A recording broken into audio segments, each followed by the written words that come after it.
সাগররণী হত্যা সহ বাংলাদেশে চলমান সাংবাদিকদের উপর যে নির্যাতন নিপীড়ন চলছে এর প্রতিবাদে আজকের আয়োজিত এই মানববন্ধন সমাবেশ এবং এই মানববন্ধন বিশ্ববিখ্যাত মিডিয়া বিবিসি বাংলার সামনে অনুষ্ঠিত হচ্ছে।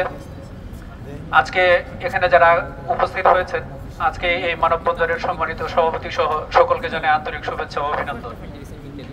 অত্যন্ত ভারাক্রান্ত হৃদয়ে আজকে বলতে হচ্ছে যে 17 বছর জগদ্দল পাথরের মতো যে স্বৈর শাসন আমাদের উপর চেপেছিল, সেই স্বৈর শাসন থেকে মুক্ত হবার জন্য হাজারো মানুষ তার জীবন দিয়েছে, হাজার হাজার মানুষ তার অঙ্গদান করেছে, শত শত মানুষ অন্ধত্ব বরণ করেছে।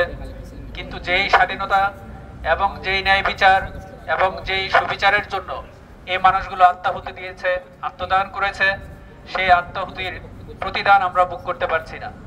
আসলে আজকে যে সরকার আমাদের উপরে চেপে বসেছে, সেই সরকারকে যদি আমি বলবো এটা এনজিও সরকার। এই এনজিও সরকার দিয়ে কোনো রাষ্ট্র চলতে পারে না, এই এনজিও সরকার দিয়ে কখনো সুশাসন কায়েম হতে পারে না। কারণ আমরা যে জন্য সংগ্রাম করেছি এবং যে সংগ্রামকে বারবার নামকরণ করা হয়েছে, কেউ বলে অভ্যুত্থান, কেউ বলে বিপ্লব। আসলে বিপ্লব পরবর্তী সরকার যেমন হওয়ার কথা সেই সরকার আমরা দেখতে পাচ্ছি না।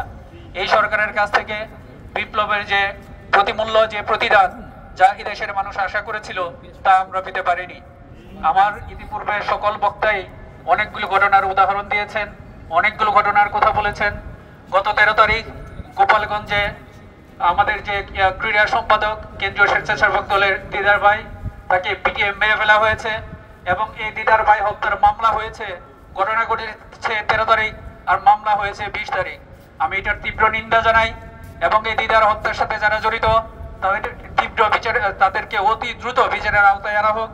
দ্বিতীয় যে ঘটনাটি আমি না বলেই পারছি না, সেটা হচ্ছে 18 তারিখে ঢাকা ইউনিভার্সিটিতে তোফাজ্জল নামে যে মানসিক ভারসাম্যহীন একটা ব্যক্তিকে ছাত্রলীগের যে সাবেক নেতা জালালের নেতৃত্বে তাকে পিটিয়ে মেরে ফেলা হয়েছে। একই দিনে জাহাঙ্গীরনগর বিশ্ববিদ্যালয়ে শামীম নামে এক ছাত্রকে এই গণপিটুনিতে মেরে ফেলা হয়েছে। এবং গত 18 তারিখ ময়মনসিংহ মহানগর যুবদলের জয়েন্ট সেক্রেটারি আমাদের যে সাইদুল, আমাদের সহকর্মী, রাজপথে আমরা একসাথে রাজনীতি করেছি, সেই সহকর্মী সাইদুলকেও যৌথ বাহিনী ধরে নিয়ে পিটিয়ে মেরে ফেলেছে। আসলে আজকে প্রতিটা দিন আজকেও যে ঘটনা ঘটছে, শ্রমিক আন্দোলন এবং শ্রমিক যে প্রটেস্ট চলছে বাংলাদেশে, সেখানে আজকে আশুলিয়াতে এই যৌথ বাহিনীর গুলিতে একজন নিহত হয়েছে। আমি শ্রমিক ভাইয়ের বিদেহী আত্মার মাগফিরাত কামনা করি এবং এই যত অবিচার অন্যায় হচ্ছে সকল অবিচার এবং অন্যায়ের বিচার দাবি করছি।